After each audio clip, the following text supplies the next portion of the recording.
Assalamualaikum warahmatullahi wabarakatuh. Kali ini kita akan membahas tentang bisnis model kanvas bersama saya Bambang Rubiin.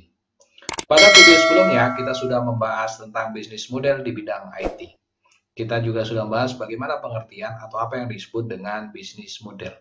Kita ulangi lagi bahwa bisnis model adalah model yang menggambarkan bagaimana sebuah perusahaan bergerak dan mendapatkan keuntungan, mulai dari produksi sampai dengan pemasaran.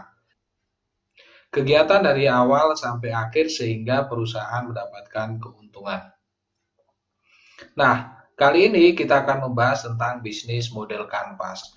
Pengertian dari bisnis model kanvas adalah bisnis model kanvas atau yang sering dikenal dengan BMC merupakan sebuah alat representasi untuk menggambarkan alur sebuah bisnis secara ringkas. Jadi bentuk dari BMC ini adalah alat representasi yang menggambarkan alur sebuah bisnis dibuat secara ringkas. BMC juga merupakan sebuah tool dalam strategi manajemen untuk menerjemahkan konsep, konsumen, infrastruktur, maupun keuangan perusahaan dalam bentuk elemen-elemen visual. Jadi bisnis model kanvas ini bentuknya adalah elemen-elemen visual yang menggambarkan bagaimana konsep sebuah perusahaan, kemudian siapa yang menjadi konsumen, infrastruktur apa yang diperlukan, dan bagaimana keuangan perusahaan tersebut dikendalikan. Artinya, bagaimana perusahaan mendapatkan uang masuk, bagaimana perusahaan mendapat keuntungan, dan bagaimana perusahaan membiayai operasional bisnisnya. Tujuannya agar gambaran model bisnis dapat segera direpresentasikan, dapat segera dipresentasikan, tanpa harus membuat bisnis plan terlebih dahulu. Dimana kita tahu untuk membuat sebuah bisnis plan ini cukup rumit dan butuh waktu, sehingga dengan model bisnis kanvas ini, gambaran sebuah usaha sudah dapat diketahui, sudah dapat dilihat. Nah, bentuknya dari bisnis model kanvas ini.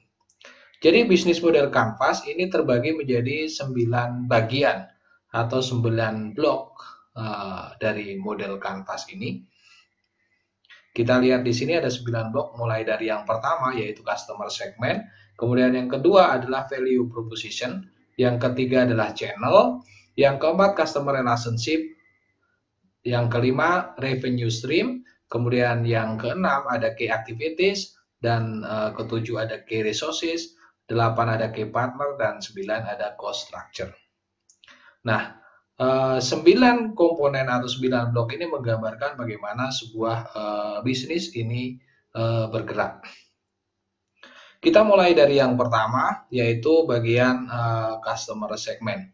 Customer segment ini menggambarkan bagaimana atau siapa yang akan menjadi customer dari bisnis kita. Jadi bisa jadi kita segmentasikan siapa sih customer dari bisnis kita ini, siapa sih orang-orang yang membutuhkan bisnis kita ini. Kita tahu bahwa sebuah bisnis itu harus punya customer agar bisa berjalan. Nah, kira-kira siapa yang menjadi customer dari bisnis kita? Apakah dia masyarakat domestik atau internasional misalnya? Atau apakah dia laki-laki atau perempuan? Atau mungkin dari golongan profesi misalnya, apakah dia pelajar atau calon customer kita itu apakah guru misalnya atau pegawai yang lain misalnya. Nah, customer segment ini adalah customer yang potensi untuk membeli atau menggunakan produk yang kita tawarkan. Mereka adalah orang-orang yang membutuhkan dari produk atau jasa yang kita tawarkan. Yang kedua adalah value proposition. Value proposition ini adalah produk atau jasa yang kita miliki dalam bisnis ini. Dalam produk tersebut harus memiliki value proposition untuk memenuhi kebutuhan dari customer. Jadi apa sih yang dibutuhkan oleh customer? Nah, ini kita sebut dengan value proposition. Di dalam value proposition ini harus kita deskripsikan apa sih kelebihan-kelebihan dari produk atau jasa dalam bisnis kita, sehingga kita dapat bersaing dengan kompetitor atau bisnis-bisnis yang lain. Nah, setelah kita bisa mendefinisikan apa itu value proposition yang kita miliki dan siapa pelanggan kita, maka yang ketiga adalah kita harus menentukan channelnya, yaitu bagaimana produk yang kita miliki ini bisa sampai ke pelanggan kita. Akan kita distribusikan melalui apa, atau bagaimana jalurnya, atau jalurnya melalui apa agar produk kita itu sampai kepada pelanggan kita. Misalnya kita bisa saja menjual melalui media sosial, misalnya ada Facebook, ada Instagram, ada WhatsApp dan lain sebagainya. Atau justru kita memilih channel melalui marketplace misalnya. Jadi customer kalau ingin menemukan produk kita, mereka bisa mengakses marketplace atau sosial media misalnya. Nah, ini adalah jalur bagaimana produk kita ini bisa sampai kepada pelanggan kita. Nah, ketika kita sudah memiliki pelanggan atau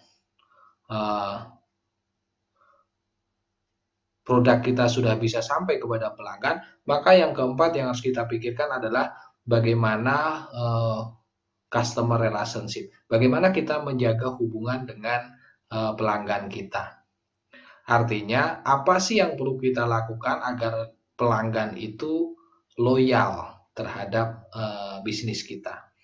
Mereka tidak berpindah kepada kompetitor kita atau kepada bisnis-bisnis yang lain. Nah, strategi apa yang harus kita jalankan agar pelanggan kita itu loyal terhadap bisnis kita? Ini yang keempat. Nah, jika produk kita sudah sampai kepada customer kita melalui jalur yang sudah kita tentukan, kemudian pelanggan kita ini bisa loyal ya terhadap bisnis kita, maka yang kelima kita akan mendapatkan apa yang disebut dengan revenue stream, yaitu sumber-sumber pendapatan yang menjadi pendapatan dari bisnis kita. Bisa jadi kita mendapatkan keuntungan dari penjualan produk kita, bisa jadi juga kita dapat masukan keuntungan dari kegiatan-kegiatan yang lain. Nah, bagian kanan ini, bagian yang kita sudah sebutkan 1 sampai 5 ini adalah bagian yang hubungannya antara kita bisnis kita dengan konsumen. Mulai dari produk kita agar produk kita sampai kepada konsumen sehingga mendatangkan keuntungan bagi bisnis kita. Nah, yang selanjutnya yang berada pada bagian sebelah kiri adalah bagaimana kita akan menghasilkan sebuah produk yang memiliki value proposition. Yang keenam adalah key activities. Key activities ini adalah kegiatan-kegiatan apa saja yang perlu kita lakukan untuk menghasilkan sebuah produk atau jasa. Kemudian yang ketujuh adalah key resources. Key resources adalah sumber daya apa saja yang sudah kita miliki atau yang harus kita miliki agar kita bisa menghasilkan produk atau jasa yang nanti untuk memenuhi kebutuhan pelanggan kita. Dan yang kedelapan adalah key partner. Jadi dalam rangka kita membuat atau menghasilkan sebuah produk atau jasa untuk memenuhi kebutuhan pelanggan kita, kira-kira pihak-pihak mana saja atau pihak siapa saja yang mungkin dapat membantu atau memberikan support kepada kita untuk mendukung agar bisnis kita berjalan. Kemudian yang ke-9 adalah cost structure, yaitu biaya-biaya apa saja yang harus kita keluarkan sehingga menghasilkan produk atau jasa yang akan kita tawarkan kepada pelanggan. Nah, inilah 9 blok atau 9 komponen dalam bisnis model Canvas. Ketika kita mampu mendefinisikan dengan jelas dari 9 komponen ini, maka ini menjadi gambaran bahwa kegiatan atau aktivitas bisnis kita itu tercakup di dalam 9 komponen ini. Sehingga kita sudah bisa paham bagaimana gambaran sebuah usaha yang nanti akan kita jalankan. Nah, sebagai contoh, ini adalah contoh model bisnis dari game studio. Jadi contoh bisnis model kanvas dari game studio. Misalnya kita ingin membuat sebuah perusahaan yang mengembangkan game atau kita sebut sebagai game studio. Nah, mari kita definisikan dari 9 komponen di dalam bisnis model kanvas ini. Yang pertama adalah customer segment. Jadi customer segment, siapa yang akan menjadi customer kita? Di sini kita bisa tentukan bahwa pelanggan kita dari pengguna game ini adalah masyarakat domestik. Artinya masyarakat nasional di Indonesia, bukan internasionalnya. Karena di sini game yang kita kembangkan misalnya menggunakan bahasa Indonesia, maka ini hanya bisa dipakai di masyarakat domestik. Kemudian yang kedua adalah prioritasnya adalah anak-anak. Jadi game nanti yang akan kita buat ini memang kita tujukan untuk pengguna anak-anak dan laki-laki misalnya. Kenapa laki-laki? Ya mungkin misalnya ketika kita akan buat game ini adalah game untuk fighter misalnya, sehingga tidak cocok untuk anak perempuan misalnya. Kemudian yang keempat misalnya khusus untuk pengguna Android, karena game nanti akan kita kembangkan berjalan di sistem operasi Android misalnya. Maka segmentasi customer kita adalah pengguna Android.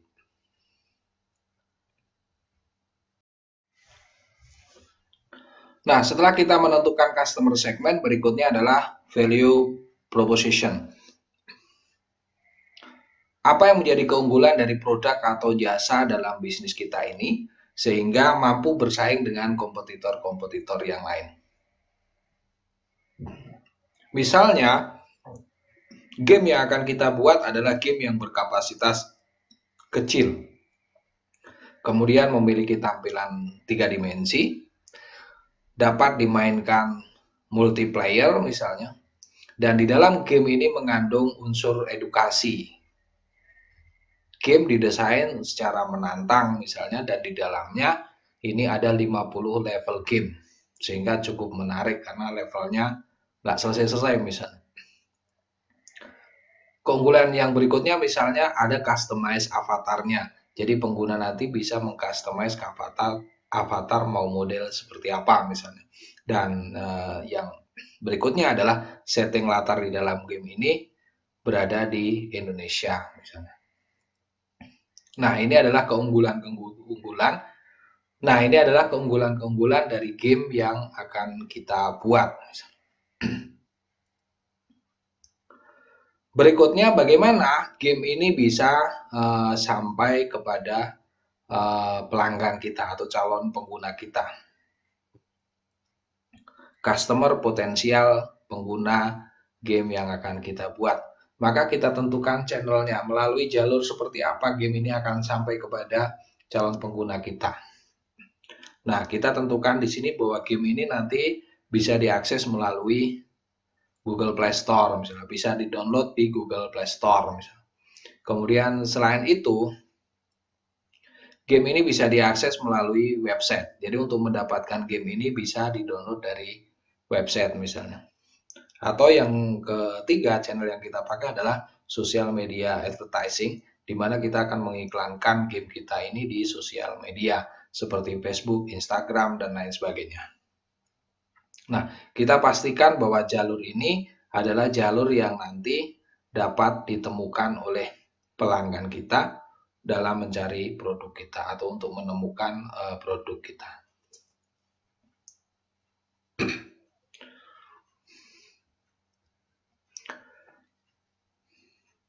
Berikutnya, bagaimana kita menjaga atau strategi apa yang akan kita lakukan agar pelanggan kita atau customer kita ini loyal terhadap bisnis kita, loyal menggunakan game yang sudah kita kembangkan ini.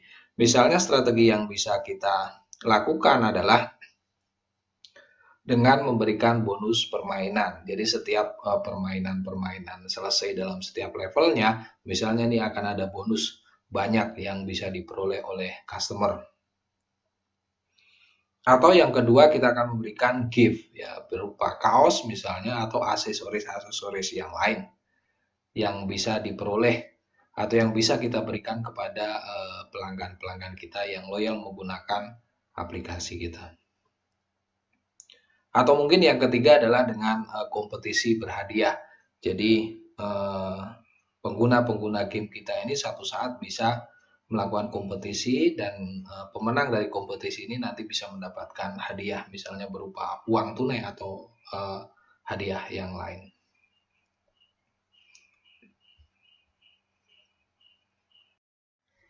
Nah, yang berikutnya adalah revenue stream atau bagaimana perusahaan akan mendapatkan income. Bagaimana bisnis ini akan mendapatkan keuntungan. Atau bagaimana pendapatan bisa diperoleh melalui bisnis ini. Kita bisa lihat misalnya pendapatan yang bisa kita peroleh yaitu pembelian game per download misalnya. Jadi game ini kita jual dengan harga per download di Play Store. Misalnya 20.000 atau 30.000 per download misalnya. Dan yang kedua misalnya di dalam game ini ketika tidak membeli download gamenya maka dan menggunakannya secara gratis misalnya, maka di dalamnya ada iklan ya, iklan. Sehingga kita bisa mendapatkan income dari iklan yang dipasang pada game tersebut. Dan yang ketiga, di dalam game ini dipasang item-item yang bisa dibeli di dalam permainan tersebut. Misalnya ada banyak aksesoris ya. Tadi kan ada avatarnya yang bisa di-customize. Nah, aksesoris dari avatar ini bisa dibeli. Nah, ini adalah bagaimana kita akan mendapatkan income. Selanjutnya adalah key activities atau aktivitas apa saja yang kita lakukan agar menghasilkan game yang memiliki value proposition seperti yang sudah dibahas. Yang pertama, aktivitas yang pertama kita akan mendesain game sesuai dengan kebutuhan. Kemudian yang kedua, pembuatan aset atau artis misalnya. Dan yang ketiga adalah assembly atau development game-nya. Dari desain, kemudian dibuat aset-aset yang diperlukan. Kemudian yang ketiga adalah mendevelop game-nya. Nah, ini adalah aktivitas-aktivitas kunci yang atau untuk menghasilkan produk berupa game tadi. Lalu yang berikutnya adalah key resources. Sumber daya apa saja yang sudah kita miliki atau yang harus dimiliki untuk menghasilkan sebuah game. Di sini misalnya yang pertama adalah ruang studio. Jadi kita perlu adanya ruang studio misalnya. Kemudian yang kedua kita membutuhkan 5 buah komputer. Komputer dengan high specification misalnya. Kemudian kita membutuhkan software untuk mendevelop gamenya, misalnya kita membutuhkan software Unity. Dan yang keempat kita membutuhkan software untuk pemodelan, misalnya kita membutuhkan software Blender. Nah, resource-resource ini yang harus ada untuk menghasilkan produk yang memiliki value proposition tersebut. Selain dari key activities dan key resources, kita membutuhkan pihak lain mungkin untuk mendukung bisnis kita. Misalnya yang pertama adalah musik kreator. Jadi di dalam game tersebut kita memerlukan musik, sedangkan musik ini mungkin kita tidak memiliki SDM yang memiliki kemampuan di bidang musik kreator atau aransemen musik, maka kita memerlukan pihak lain untuk menjadi partner kita dan menyokong di bidang musiknya. Kemudian yang kedua adalah digital marketing agency. Jadi agen untuk pemasaran secara digital dari produk yang sudah kita hasilkan. Nah, yang terakhir adalah cost structure, yaitu komponen apa saja atau biaya-biaya apa saja yang harus kita keluarkan sehingga kita dapat menghasilkan produk yang memiliki value proposition tersebut. Sebagai contoh di sini, biaya-biaya yang timbul tersebut, misalnya ada gaji pegawai, kemudian biaya operasional produksi seperti listrik misalnya, atau sewa gedungnya, atau koneksi internetnya. Kemudian yang ketiga misalnya biaya pemasaran. Nah, inilah contoh-contoh dari bisnis model Canvas untuk bisnis game studio. Jika ada pertanyaan, bisa diketikkan di kolom komentar. Jika video ini bermanfaat, silakan di-share. Jangan lupa ikuti terus channel saya. Sampai jumpa. Assalamualaikum warahmatullahi wabarakatuh.